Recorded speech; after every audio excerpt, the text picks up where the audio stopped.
Hello and welcome to one of the videos that I am most excited to film this year, most excited to talk about, most excited to give all my opinions and just talk to you guys about these books. So today we are going to be going over the top 20 romance nominees for Goodreads Choice Awards this year. And yes, I read all 20 of them and I have thoughts. Some of them good, some of them but overall pretty good. So welcome to this video. My name is Kat. And we are going to be, just talking about all of these 20 books. So I really didn't want to be just sitting down and like going through a list, telling you guys, like just sitting here for, an hour going over every book.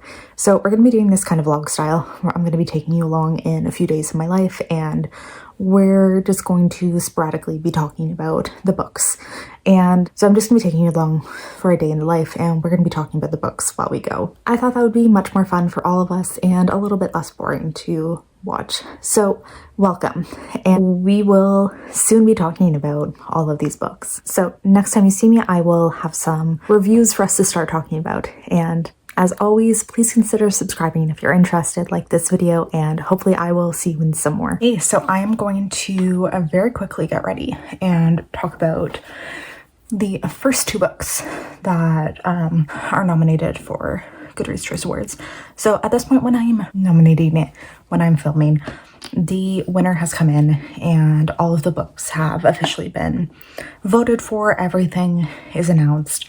And I decided what I'm going to do is talk about the books from lowest rated to highest rated. So what got the least amount of votes versus what was the winner. And at the end of this, I'll kind of just like talk about maybe where I would have ranked everything, and do I actually agree with like where the voting like results came in. Because like I think there are some there's definitely some books that I really enjoyed that I'm surprised that are as low as they are, and some things that like I really anticipated them being higher up just based on how many people I've seen talk about them. So this could be interesting. We'll talk and see like from lowest to highest. So first off, foundation, I just used the ColourPop Pretty Fresh Tinted Foundation. This has been my go-to favorite recently, and I did get this one in Pure.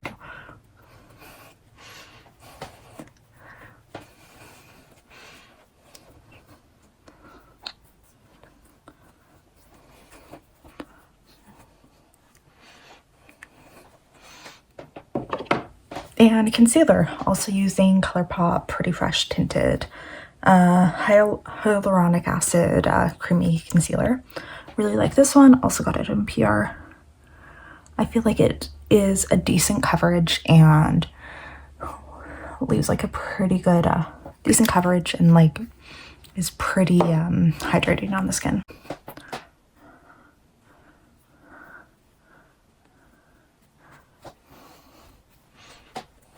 Okay, so the first book that we have to talk about, and the lowest rated, like lowest voted for, is The Long Game by Elena Armas.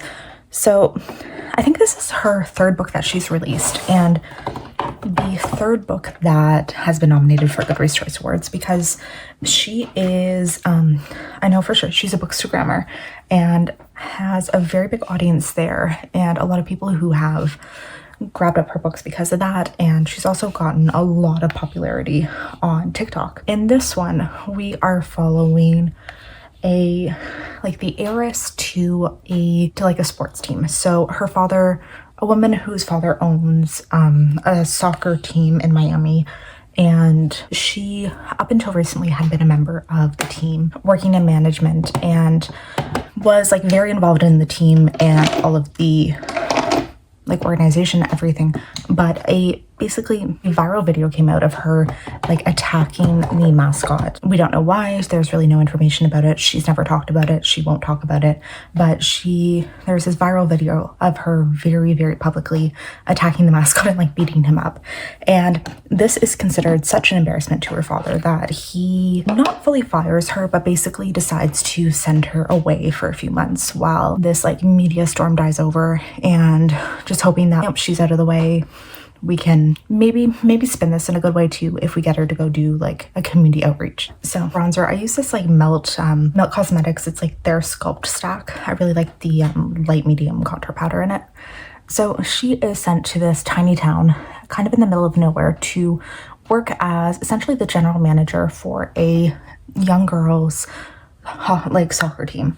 And she's there basically to, you know, like guide them through, maybe get like a competition victory, and just come out with like a really good news story that can look good for her and for her dad's business in general. So while there, though, there is a former soccer player who has kind of been living, not quite in hiding, but he's been living there as the coach, and he's been kind of like not really telling people who he is, but like just kind of avoiding media, avoiding attention, avoiding everything. And the two of them start to work together to like build the soccer team up to a better area and get community involvement, get like all of the stuff going in the community.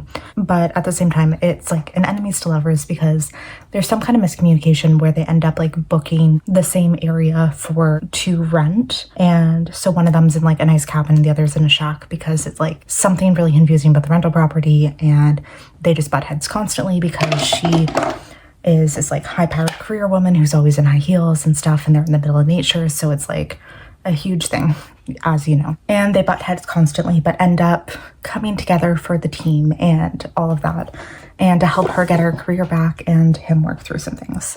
So I do have to say, this is the one book by Elena Armas that I've read that I've liked. I have hated her other two, and like hate read them almost, because I read them for Goodreads nominees videos in the past, and I really did not like those.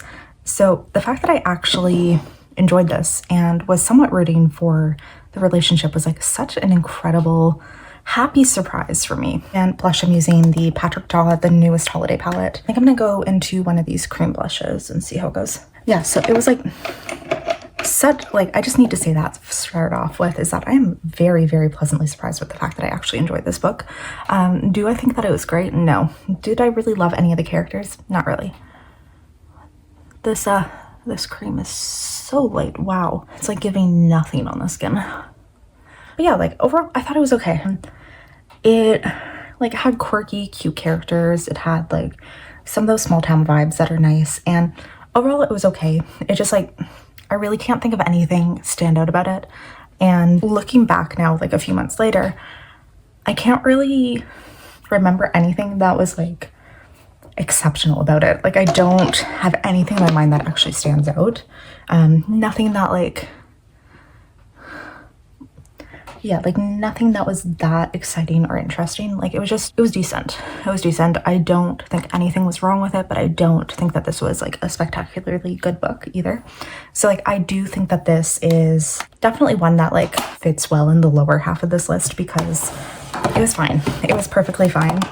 Soccer romance, minor enemies to lovers, and you know, just like those kind of vibes. So if those are your tropes, this one could work for you, but like otherwise it was fine. So highlighter I'm using is Ray Rider from Kaleidos. I'm really trying to pan this and I'm so close to it, so I've been using this every day.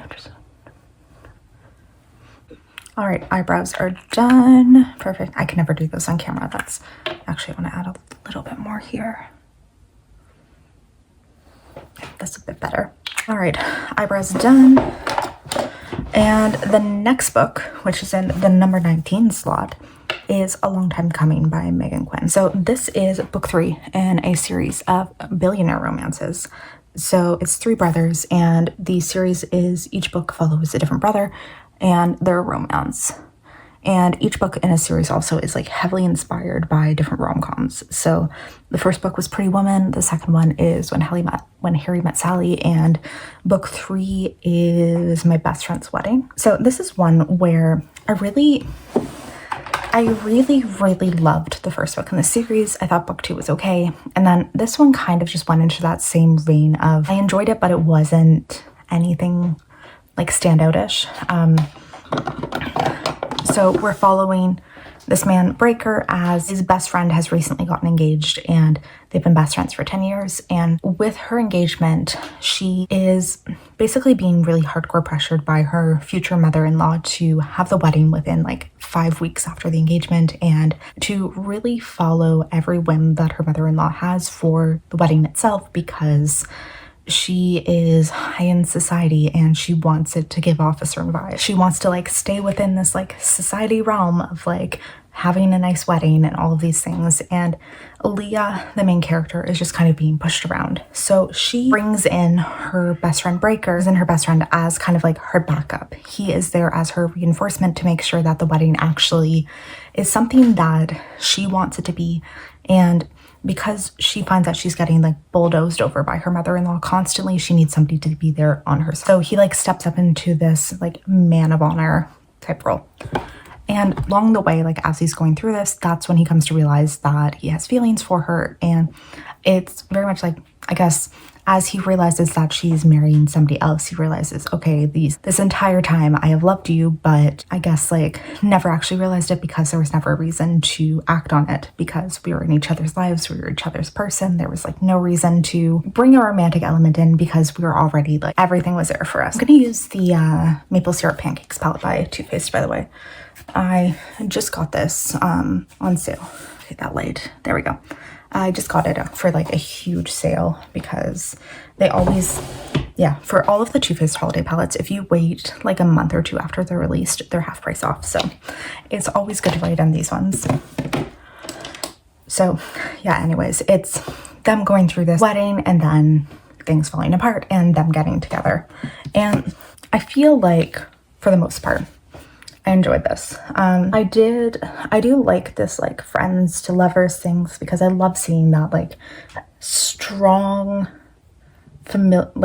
bond that couples have, and it kind of gives into a slow burn, which will be a recurring thing for me, is that I love a good slow burn romance. I like when there's been pining, there's been some kind of like long desire, something leading up to a couple really wanting to be together.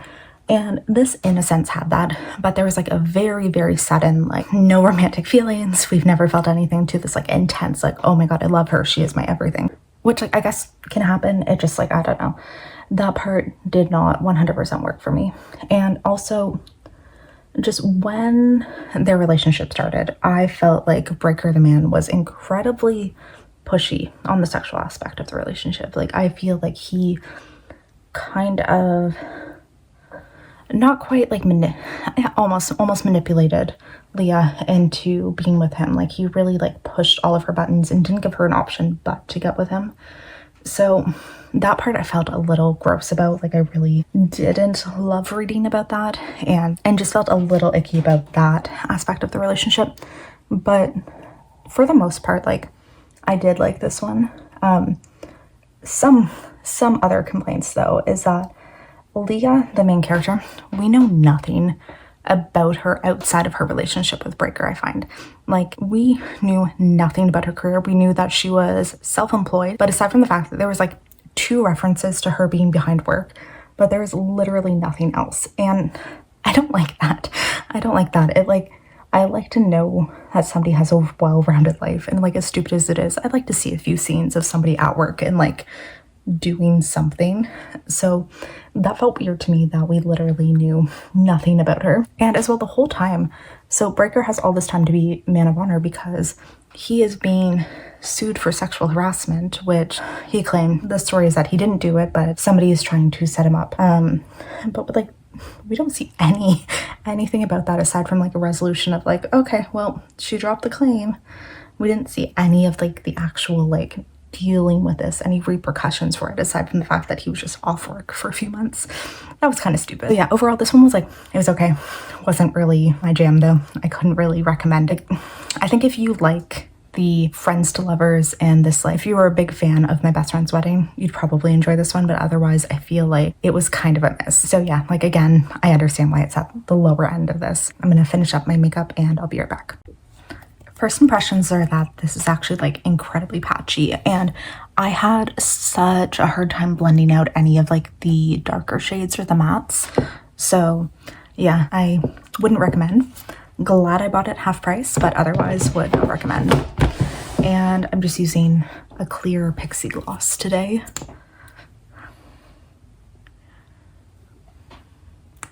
So I feel like talking about that one, I kind of convinced myself to lower my rating of A Long Time Coming down to 3 stars because I had it like a 3.5 before. So there we go. So I literally just finished reading this like a few minutes ago, and this is the 3rd book in 17th place, 18th, 17th. So this one is a story about 2 people who they have like several years of, they keep running into each other in random times, and they keep like year after year they see each other, and they always have this like connection almost, but each time they meet each other it's like they're dating someone else, or like, so the first time our main character Josh, he is dating Aries' roommate, and we just follow them year after year as they're kind of like running into each other. They're both like catching up, having these like weird things going on in their lives, and they have this like connection, but it's never the right time. So there's years of this, and then there's this one time where they're both at a very low point in their lives, I guess, and they run into each other, and they actually decide to spark up a friendship and get to know each other more. And we follow this really big like combination of them like going through a really terrible time and becoming best friends and ultimately like falling in love with each other. And I feel like I'm doing a terrible job explaining it, but it was really, really sweet. It felt so much like a really nice rom-com, because it's really like just them. I don't know, like something about this really felt like it was like an Emily Henry type of book. Like the writing was just really, really beautiful, and I love this friendship that they had and all of these journeys that they're going on and everything, and just seeing them trying to figure out their shit and trying to figure out each other and falling for each other. It's really, really nice. So yeah, like I really, really love this one. I feel like I'm definitely suffering from, I literally just finished it and I did not think about how to talk about it, but I like this. I really, really enjoyed it, and I'm giving it a 4 star. Like definitely the best of these books that I've talked about so far. I think the only reason that this one was rated like fairly low down in the list is just because it's a pretty new release and not as many people have probably read it. Plus it's not like a huge author. I might be wrong, but I think this is her debut book. So I think that's the only reason. It's just not as many people have read it yet. I think a lot of people would love it if they read it. Like it's just a really, really nice story. I really liked it. I love the characters and all of them. So the next book that we have to talk about is Hello Stranger by Catherine Center. This is, so this portrait artist gets into a like freak accident where this portrait artist has brain surgery for this aneurysm that she has, and afterwards comes out of it with facial blindness. So we're following her as she's been invited to participate in this really prestigious portrait competition, and obviously she's struggling with that because she can't see anybody's face, she can't recognize people, and she is starting to kind of like get to know one of her neighbors a bit better. And this neighbor who she had previously thought of as just like this really douchey guy who was sleeping with everyone in the building, they start to kind of become friends and realize that maybe there's a bit more. And this is, I feel like I would just call this a very silly book, because it's one where every single one of the problems that happened was just so stupid, so ridiculous, and yeah, just like so much about it was just really, really silly. The major conflict in the book was so ridiculously obvious what it was, and it was just so silly, but I did enjoy it. Like I kind of at one point just embraced the silliness of it. And that did end up like resulting in me liking this quite a bit more than I probably would have otherwise. Like you just kind of have to accept that it's a little ridiculous and that this situation's weird. It's kind of stupid, but I liked it. So overall, I did like this one quite a bit. And I think this was also a 4-star read for me. So I highly suspect that the only reason a lot of people read In the Likely Event by Rebecca Yarros was purely like post Fourth Wing hype, and a lot of people starting to investigate her backlist, and in this case it was a newer release, so I guess that is kind of why. But this one is one of her contemporary romances where it is a military romance. So in it we're following a soldier who has spent most of his life being deployed to various locations, and a woman who has been in his life for like 10 years or so. So these two people had met, I would say 10 years prior, on a plane where there was an accident. So I can't remember their names, but the man was getting ready to go to deploy, like pre-deployment training, I guess, and the woman was just a college student on break. And they're in this like plane crash. They bond over what's going on, and from there kind of like start up initially a friendship and then a romance that kind of follows them through on and off through the next 10 years. So when we pick up, the man is a special, our mailman character is a special forces soldier, and the female character is working for a senator and goes on this diplomatic mission to Afghanistan during like the height of the war, just because her sister is there as a journalist and she wants to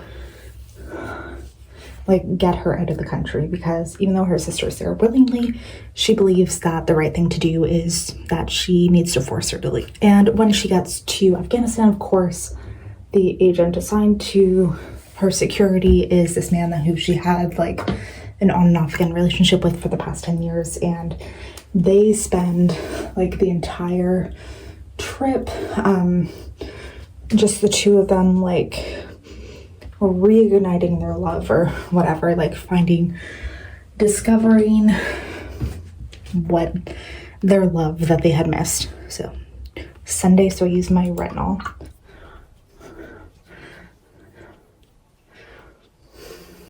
And I don't know, like, this is the first military romance that I've read, so I don't know if others would work for me, but just all in all, this did not work for me on like any level. I didn't like the characters, I didn't like their romance, I didn't like the writing. Like, I like deeply enjoyed Fourth Wing by Rebecca Yarros, and I can't tell if, like, it's been a few months, so I don't know if was the writing this bad and I just ignored it because I loved the story. But I hated the writing. I thought that this was like really terribly bad, like Colleen Hoover level, which I think she's one of the like worst romance writers. This is the eye cream I'm using, by the way, and then this will be my moisturizer.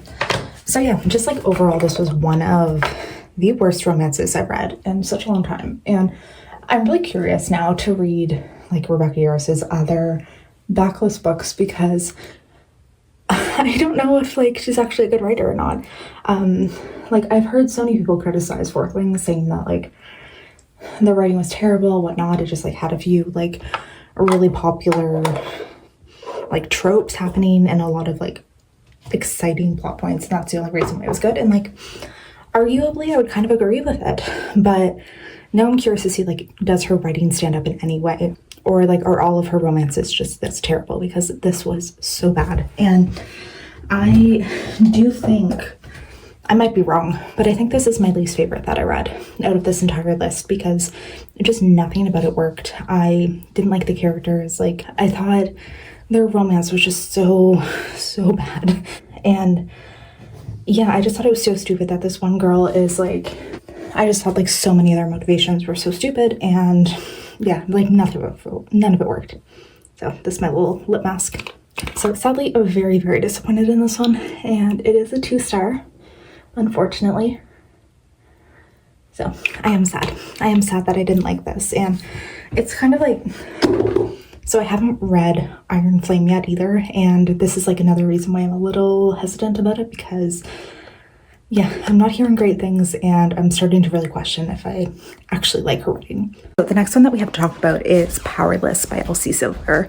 And this is, okay, small town cowboy / hockey player, friends to lovers, like longtime friends to lovers, unrequited love kind of story. So like, I do find it's easier with romances just to like get all these tropes out of the way.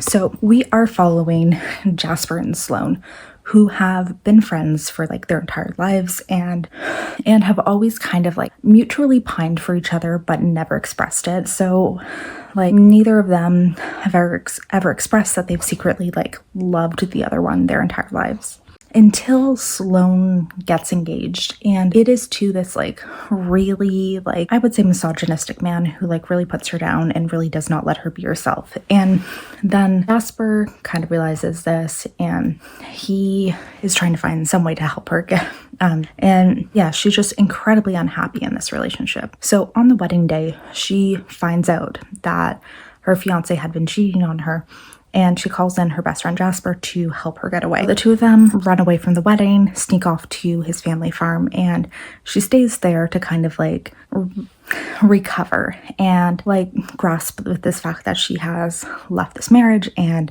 kind of like try to figure out what her next steps in life are. And they're best friends, obviously. They're really happy to be around each other, but while they're spending all this time, they kind of start to realize like, you know, they have these feelings and they start to act on them. And so I liked this one a fair amount, but when I look at the entire series that this is in, which is, I kind of need to look at it like where its place is within this Chestnut Springs series by Elsie Silver. It's my least favorite so far. Like, it is just kind of unmemorable. Like, it was okay. Nothing that, like, I would say explosive or nothing that memorable happens in it. Nothing that is going to stick in my mind. Nothing that's going to make me, like, feel all swoony and loving and, like, really obsessed over. Like, it was just, it was sweet. It was cute. Then, like, I don't know what else.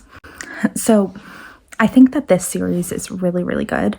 And this, unfortunately, is like the worst one to have been nominated, unfortunately, because there were like 2 other books in this series that came out this year that could have been nominated and probably should have been instead. But yeah, unfortunately, no, like this one on its own, yes, it is very, very good. And I would 100% recommend picking up this one or any book in the series.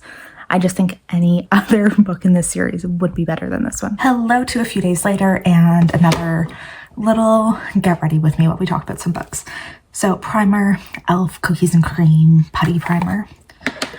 So today we are hopefully going to get through the remainder, I think 16 books to talk about. So prepare to listen to these. Yeah, we have quite a few to get through because I want to try and potentially edit this video and get it up tonight, but we'll see if that happens. So the next book that I have to talk about is Practice Makes Perfect by Sarah Adams, and using the ColourPop Pretty Fresh Tinted Moisturizer.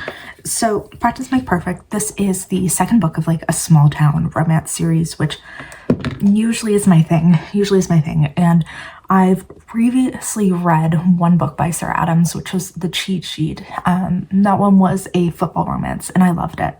I thought that one was incredible. So I was really, really disappointed when I came to this new series by her, and nothing worked for me. None of it even remotely worked, and none of it was interesting. And I don't know, just like nothing about the writing worked for me. So book 1 was following like this pop star who comes to this small town, falls in love with a farmer, or falls in love with a baker, and their romance. Book 2 is this baker's younger sister and the pop star's bodyguard. So the sister is somebody who's been like very inexperienced in love to this point, and relationships in general, like she's never really dated. And after like a really disastrous date, she and the bodyguard come across each other, and they've already been friends, but at this point they kind of come to agreement where he is going to help her like get dating experience, almost like he's going to teach her the art of dating. And then obviously they fall in love, blah, blah, blah.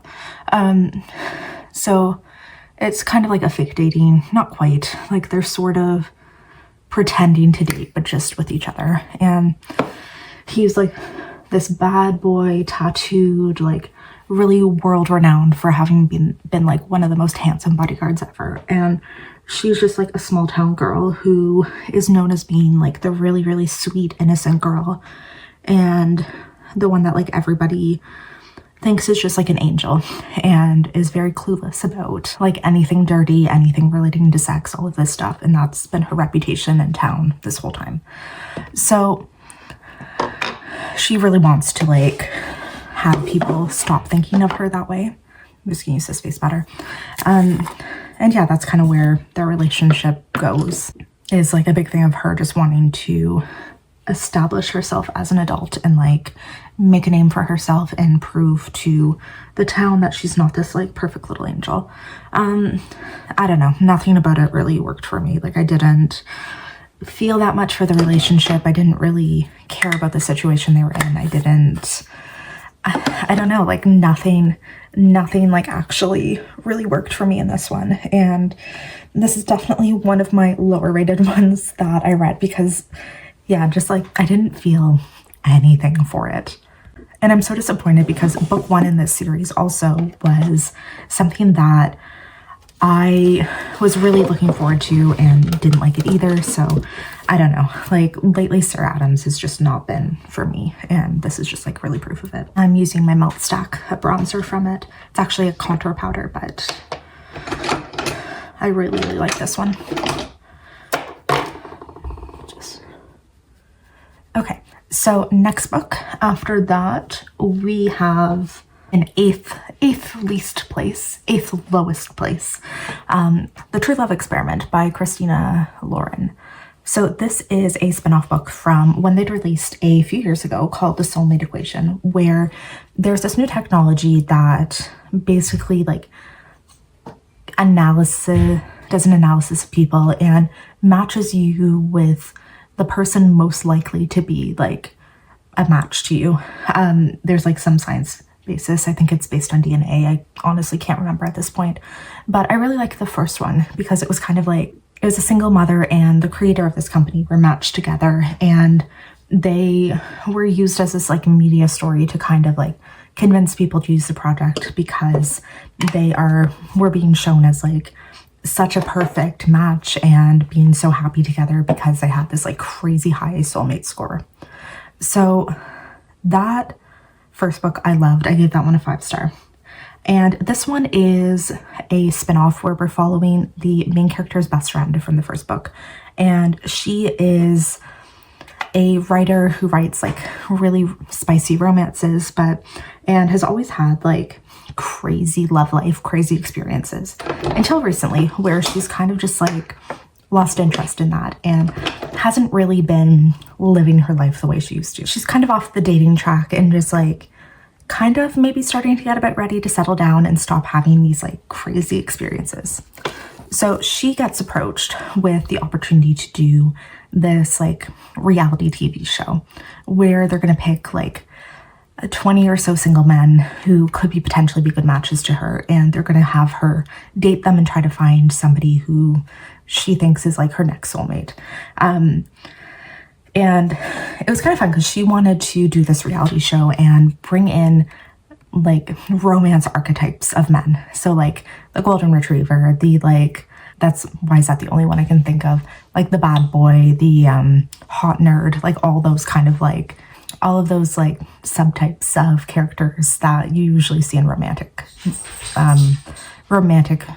books and movies. But along the way, she starts like really, really falling for the producer of the show.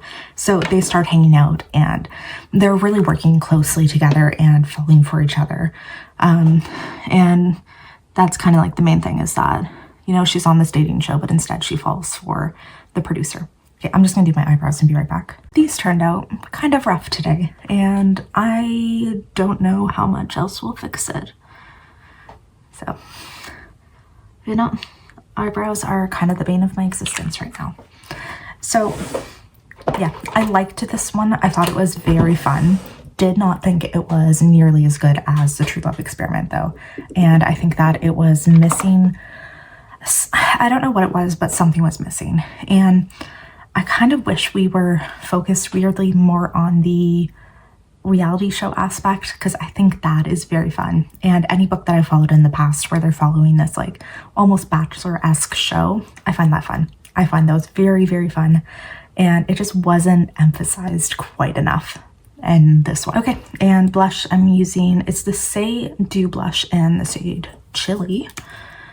So I like this one. I recently got it probably like 2 months ago from Sephora, and I'm really enjoying it.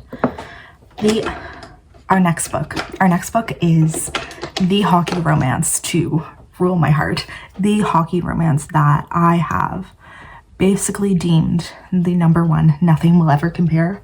You know, something might maybe at some point, but for right now, this is my all-time favorite hockey romance, and I've only read 3, so really there's not a lot of competition there, but I love this one. And it is Pucking Around by Emily Rath. So this one is a white shoes romance with 2 hockey players, the why do I think assistant manager, the equipment manager, and the team doctor, and they form a romance together, like a polyamorous relationship where there's a really grumpy sunshine best friend duo who are one of the hockey players and the equipment manager who are best friends. They have like this really like golden retriever black cat energy that I love, and they fall for each other as well as the doctor. And the doctor also starts a relationship with another hockey player on the team, and they all kind of form together to create this like family unit and really like become accepting of their relationship, realize that the traditional love that most people have isn't necessarily for them, and that, you know, there is absolutely nothing wrong with them wanting to go down a different path and have something a little bit different than the traditional thing. And I loved it. I gave this one a 5-star, if that hasn't been clear already, but I absolutely loved this. I loved the romance. I loved all of their relationships. Like, so much of it was just so heartwarming because you see these people come together to form this family, and like they're all so instantly like 100% in and 100% invested and ready to like love each other unconditionally and be there for each other no matter what. And yeah, I thought it was great. The smut is also some of the best that I've read in a while. I'm just using a milk highlighter. And yeah, I deeply, deeply enjoyed this one. My only complaint is that it was just a little like, the timing of their story is a little fast paced in that they basically get together and then decide that they are all 100% committed and ready to get married and like announce their relationship to the world within like 2 months maybe, which is that part's a little unrealistic to me, but otherwise I think that this one was fantastic. Okay, and the last one in this bottom 10 is Meet Me at the Lake by someone. So I really, really loved her previous book where it was just kind of like a summer romance and it's revisiting like childhood friends years later. This one did not do it for me. So we are following this couple who 10 years before spent one day together and like apparently deeply fell in love and like deeply, I don't know, like decided they were each other's person, whatever. And then they had created this like agreement that they would meet at this lake that our main character's family owns every year or something, and they would meet there together and reunite. So we're following them years later where the main character's mother had recently passed and she inherited her like like resort basically. And the male main character is a like kind of business manager who comes in to help turn the business around. He'd originally been hired by the character's mother, and then after she passed, he came in and they just kind of like are working together and dealing with what happened and blah, blah, blah. And it was forgettable. It was very, very forgettable. The fact that now I'm like 3 months later and I can barely remember the details, and like I don't really feel like there was much else happening aside from just what I'm saying. Like, it was not an interesting book by any means. And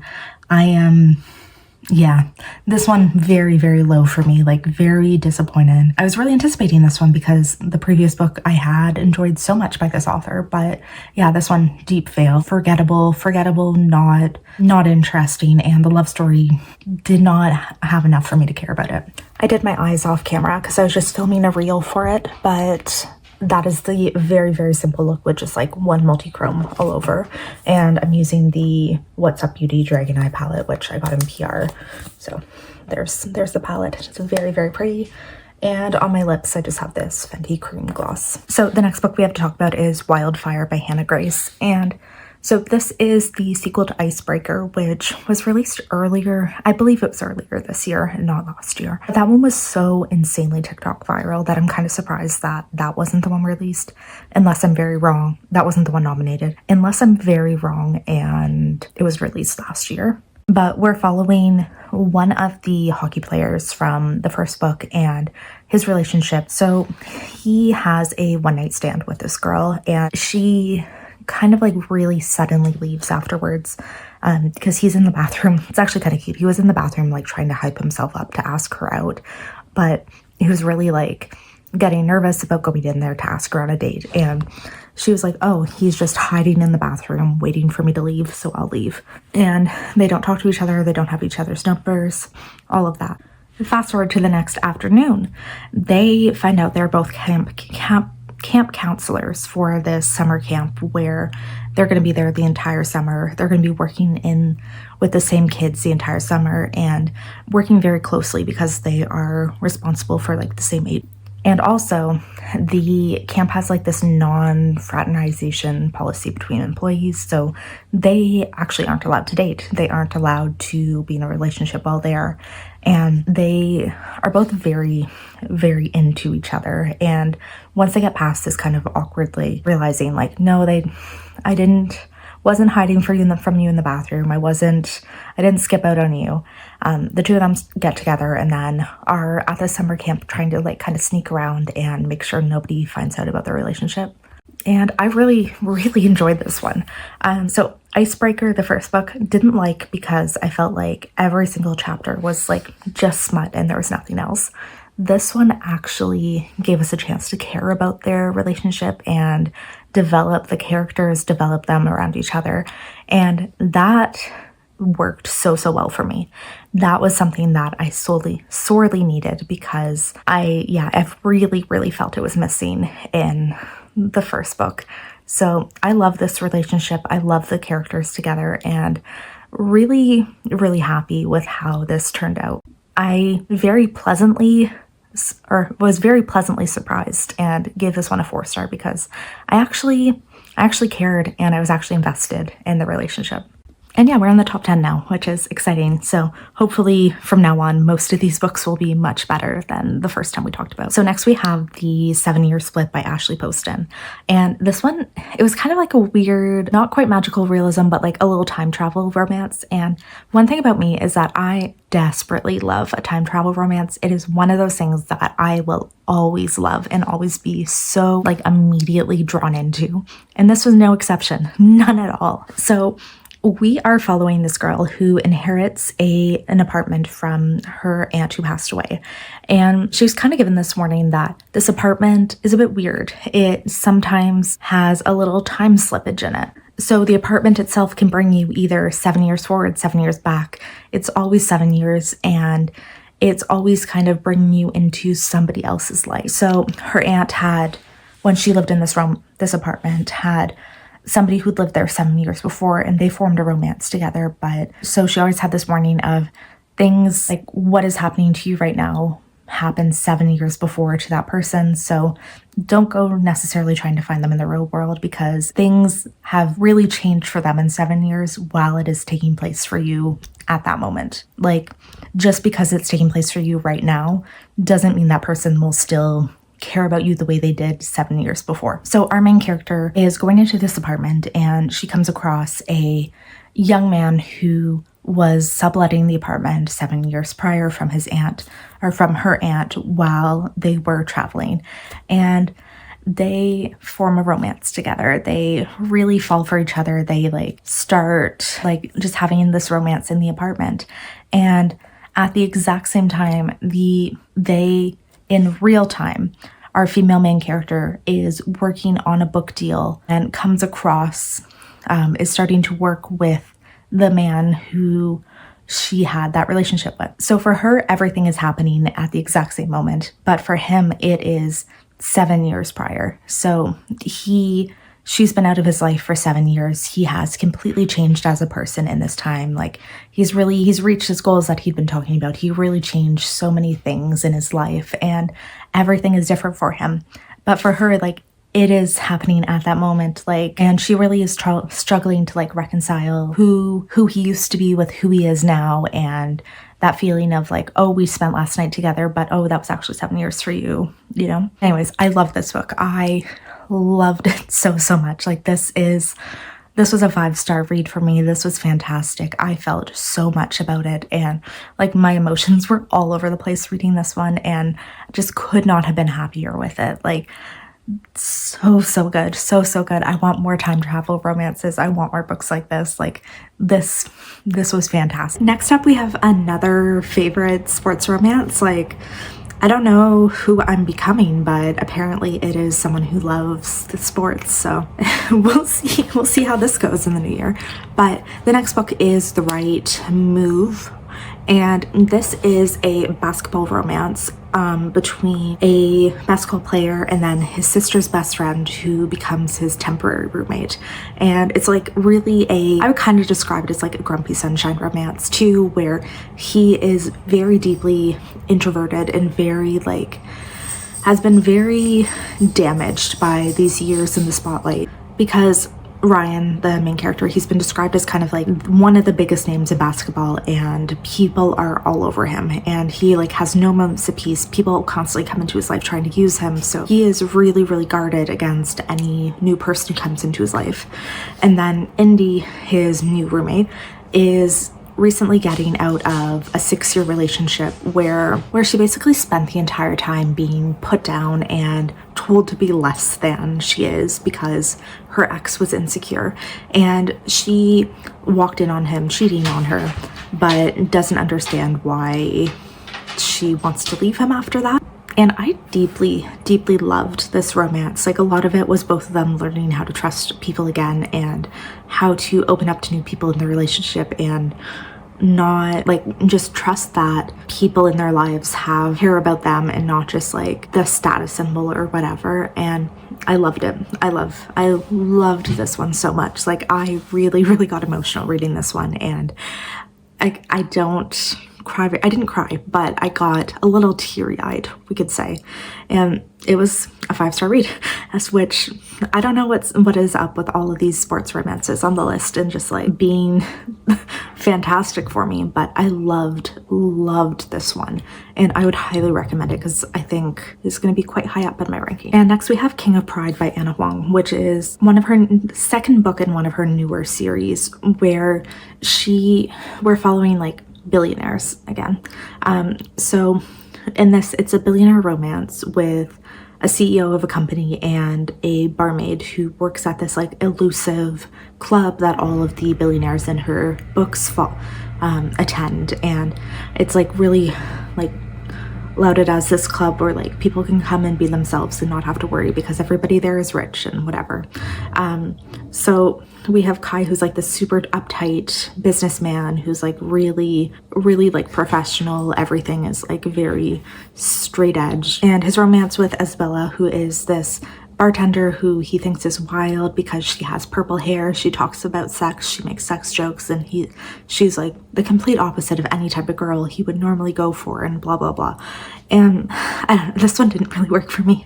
I don't know, their romance just wasn't really anything that exciting to me. It didn't really give any of what I wanted. And so part of this, when I want a billionaire romance, I want the flashy things. Like, I want to live that fantasy. I want to be in that fantasy of normal girl dating a billionaire. And it really did not feel like that in this one. Like, it felt like it was very just kind of flat, and then we didn't get those flashy aspects, which, yeah, that is what I go for in billionaire romances. I want to be able to live that fantasy in my mind, and this didn't do it. And I don't know, I guess I wasn't like super invested in the relationship. I didn't really care as much about either of them or them as a relationship. I didn't really feel that love between them. So this one wasn't that great for me, which Anna Huang's books are very hit or miss for me. Like, they either really work or they don't at all. So it kind of wasn't surprising. And another billionaire romance is Final Offer by Lauren Asher.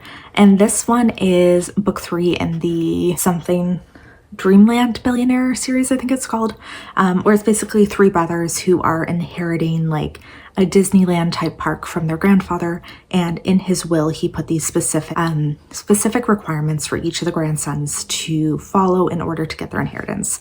And some of them are kind of strange. Like one of the guys, he had to get married to be able to get his. And we're following the 3rd brother, who I think he's the middle child, in this one, where his requirement is that he had to reunite with this ex-love of his. And this guy, he deals really badly with addiction, and that is what ended up ruining their relationship, and kind of why you can assume that his grandfather forced them to get back together. Not even forced to get back together, but forced him to reunite, because it would force him to actually like confront his addiction issues head on, as like, because she wouldn't tolerate it. And this one, something about it didn't quite work, where the other books really had. This one, just something fell flat for me. I honestly just don't know if it was that I didn't really necessarily like the main character as much, or just some of the discussions of addiction, maybe I didn't necessarily like how they were handled. Plus it was just hard to be there like on page watching somebody go through these things and go through a lot of like these really bad life choices and events, and just really struggling. Like, it's not something necessarily that you go into a romance wanting to see. And like, not that there isn't a place for it, it was very hard to read, and it kind of made it a little more not like difficult to read. And it wasn't even like an emotionally impactful read for me. It was just very difficult and very like hard-hitting, where I didn't necessarily think that's what I was getting into, and that's not really what I wanted from the book either. So this one, it just didn't follow through for me, and I am pretty disappointed with it, because I did enjoy books 1 and 2 a fair amount. But yeah, something about this one, it just didn't fully get there. It is very much time for some more coffee, and then we're gonna talk about the final 5 books. Like, I can't believe I'm finally getting to the end of this. Actually, I'm gonna talk about the next one first before we're gonna talk about the next one first before I make a coffee. And this is one that I would very much say is not quite a romance. It's much more of a general fiction type of book, and this has been very agreed upon across the board that it probably shouldn't really be in the romance category. And this is romantic comedy by Curtis Sittenfeld. So this one was very much like a story about a writer who works at an SNL type show. So the first half of it I found really interesting, because we are following like the day-to-day life of this writer and kind of like how the show works, which I'm not a huge fan of SNL by any means, but I find it very interesting, I guess, to see the behind the scenes of it. And she basically comes up with this idea of like, so we're gonna say this is very heavily based off. I had a phone call and lost my train of thought, how rude. But this is very heavily like coded for the Pete Davidson, Ariana Grande relationship. Like, there is a relationship in this that is hardcore. You can tell 100% just making fun of that. But our main character has this, like, she writes this joke theory about the fact that so many average men can pull like really attractive women, but you never see like an average woman with an insanely attractive man. And this is like her whole joke, her whole thing. And then one of the musical guest and host for the week is this musician who's like insanely attractive. And the two of them hit it off, and they write together, and they like really get along and all this stuff. And so we follow this in the first half while they are having this one insane week while he's the host and writing all the jokes, doing everything, and just like having an absolute insanity time, because it sounds like that's every week. And that part I liked. I thought that was fun. I thought that was interesting. But then COVID hit, and oof, I hate when a book references COVID. Like, I know it's this huge thing that impacted so many people. I just don't want to read about it. I don't want to see it in books, because I'm not over it. And I don't want to be reminded that it's a thing. I'd like to live in this mystical world where it doesn't exist. So COVID hit, and this pop star and our main character start becoming pen pals. They start sending each other emails, and there is like 50 to 100 pages that are literally just emails that they send back to each other, and it was so boring. And then after that, she makes a road trip out to them, and they fall in love and blah, blah, blah. They have a romance, and it's proving her theory wrong that average women can get with super hot guys. And I didn't like it at all. The first part made me hopeful that I would like it, because I find that interesting. I find people working on TV shows, people working in comedy, that type of story interesting. But then just so many pages of emails and so many pages just dealing with COVID. Not it. I was so bored and so not interested in this. And by the end of it, I was just like begging this book to be over, because it got so boring and uninteresting. And yeah, I just hate this theory too of like that she had that like, you know, women can't pull attractive men if you're not like a perfect 10. And it's like, I hate that. I hate kind of that message.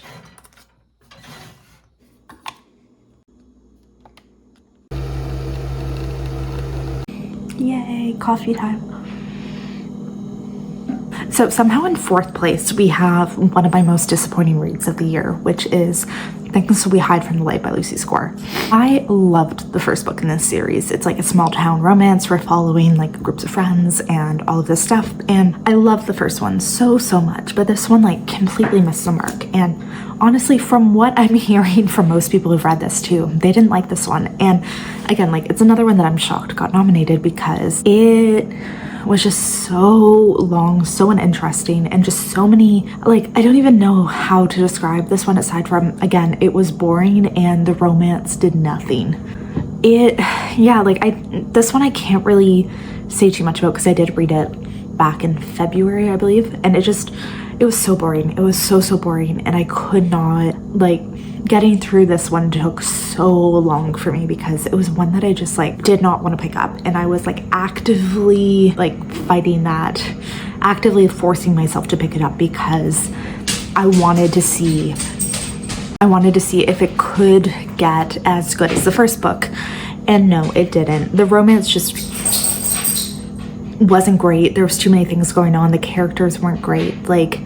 But one of them was dealing with like pretty intense trauma, which again, that's not a problem. I don't feel like it was great, like the way that it was handled and stuff. And I didn't like it. And now we have the top 3 books, which honestly, I am not angry about any of these. I honestly think that all of these are fantastic. And I'm pretty happy that they all made it into the top 3, because I think all of them have like pretty well-known authors, and they're ones with like a fairly decent following. So they're authors that people would probably pick up if they've read from before. And yeah, like definitely people, like the books were fairly emotionally hard-hitting as well, which does tend to, I've noticed, like tend to lead to higher ratings and higher scores in these lists. So in third place, we have Yours Truly by Abby Jimenez. And this is probably the book that made me cry the hardest, like out of this entire list. And it was very heartwarming. It was sweet. It was just like so cute. So we're following 2 doctors. Both of them have recently gotten out of relationships. One of them is new to this hospital where they work. So he comes on, we believe our female main character thinks that he's coming on to take over this job that she's trying to get into. And it really leads to a lot of tension between them, a lot of fighting, and they really start off on a bad note, but then they kind of start writing each other letters, and it makes them realize really quickly that they like completely read each other wrong, and like that our male main character Jacob deals with like really intense anxiety, and that kind of makes him be perceived at times a little differently than he wants to be. And our female main character, her brother is dealing with kidney failure, and he is intensely sick and really unhappy, and it's taking a lot out of her because she is his primary caregiver. So the 2 of them kind of come to this agreement where his ex-fiance is now engaged to his brother, and their wedding is coming up.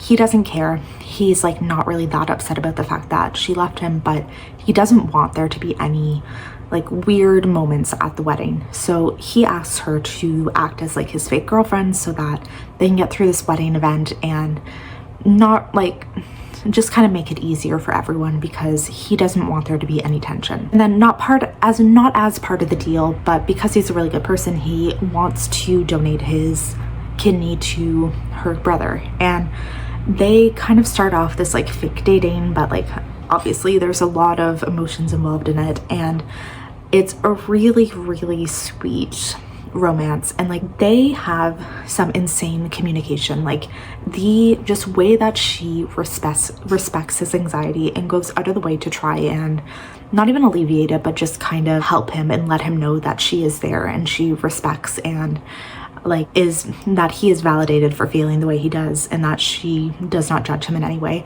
It was fantastic. It was so good. And that like really, really hit me really hard, because like as somebody with anxiety, you don't always see that. You don't always see that in the people around you. And it was just so nice to see this in this relationship, and it was just fantastic. So I love this one. And again, like it was one of the only books that made me cry this year, which really, really says like in my books how good it was. In number 2 spot, we have A Love Theoretically by Ali Hazelwood. So this is her newest STEManista romance, which is just like women in STEM. And we're following a physicist who, while doing her PhD and while working, she's been like an adjunct professor and is not really making that much money. So she kind of moonlights on this app to fake date people, where it's like if you need a date to an event or something and you don't want to show up alone, you hire people. So it's not quite an escort service, but it's kind of like along those lines. And she's been fake dating for this one man for a while and comes to a lot of family events with him and has always kind of clashed with his brother. So she is being considered as a professor for a professorship role at, I believe it's MIT. And she starts going through these interviews and these all events and comes across a very well-renowned physicist who just turns out to be this guy who she's fake dating's brother. And he does not know that she is not really his brother's girlfriend. He thinks that she's lying to his brother because she had been introduced as like a kindergarten teacher and like all of these things. So he is like intensely like, you are a liar, you are a terrible person. And at the same time, they have this like huge, like actual like academic issue with each other because they're on different sides of like these debates and all of these things. And it was really good. I really, really liked the way that this played out. Like it was such an interesting concept that you don't like, it's taking that fake dating to like a different level than you typically see it, because I love when there's fake dating in books, but this was like just seeing the other side of it as seeing like the fallout, I guess, almost. And yeah, I really, really like this one. It wasn't my favorite Ali Hazelwood book, and I'm not entirely sure why. I honestly don't know what it was about this one, but it didn't fully work as well as her other books for me, because like I deeply love like The Love Hypothesis, one of my all-time favorite romances. I don't know quite what it was for this one that didn't fully get there. I think it was honestly the main character had a lot of insecurities, and I don't know, it just like really, really became jarring. And a lot of like what she was saying, that it was just so intensely out there, and that these insecurities were like really taking over every thought in her mind. And again, it's kind of hard to read that. It's kind of hard to be in her mind seeing this. And for me, it was a little jarring to like really take you out of the story and just like go back and back to the same insecurity that she has. Like I found that a little difficult. And I think that was kind of like the main reason why this wasn't quite a 5-star read for me. But it like, otherwise I really, really liked it. And in our number 1 spot, which also was my number 1 book, was in fact the one that I voted for, is Happy Place by Emily Henry. So once again, every time she writes a book, she seems to be the winner of these awards. And I get why. These books are very, very emotionally hard-hitting. The characters are interesting. The plots are interesting. The writing is fantastic. The dialogue is really interesting. And they just feel like smart books. Like they feel very, very smart romances. And sometimes a little more, they just feel, I don't know, very interesting to read. So in this one, we're following a couple who had broken up a few months earlier, but didn't really tell any of their friends because it seems like neither of them really wanted to admit to the fact that they broke up, and were kind of just happy, like continuing on with things as is, like within their friend group, because I think it was like, it would make it too real, and they also didn't want to have to rehash like what led to this breakup. But the two of them have broken up, and every summer her friends have this big, like this summer getaway together, their friend group. And this year they are both going as usual. They tried to get out of it, but it was like really, they were being like told, you have to go this year. And they decide that while they're there, they're going to pretend to still be a couple because they don't want to ruin this like now learned one last vacation because this beach house is being sold. So they are just trying to like keep things cool, pretend things are all good, and just stay even ground, stay things good. And it's really them. Like, I like this one a lot because I think it was the reason they broke up was very painful, and it was very real, and it was one of those things where neither of them were in the wrong, and it was just very like unfortunate life circumstances. Like, things didn't work out the way they planned, and things didn't, like, there wasn't anything terrible that had happened, but it just, they had some circumstances in life that they couldn't necessarily like reconcile. And it's kind of one of those like right person, wrong time type of things where just they couldn't make it work. They couldn't find a way to click the way that they wanted to. And it was like that I really felt for, because it felt like you could tell how much they loved each other, and like that was never a question. It was just they couldn't find a way to make it work. So yeah, this was one that I really loved. I thought it was incredibly emotionally hard-hitting, and I did cry, and I did really love all of the characters and everything that happened. So yes, it was my number one book. And yeah, that is it for today's video. This was a long one, so really thank you for sticking around with it. But yeah, this was the top 20 romances that were nominated by Goodreads this year. So I thought this was super fun. I hope you guys did too.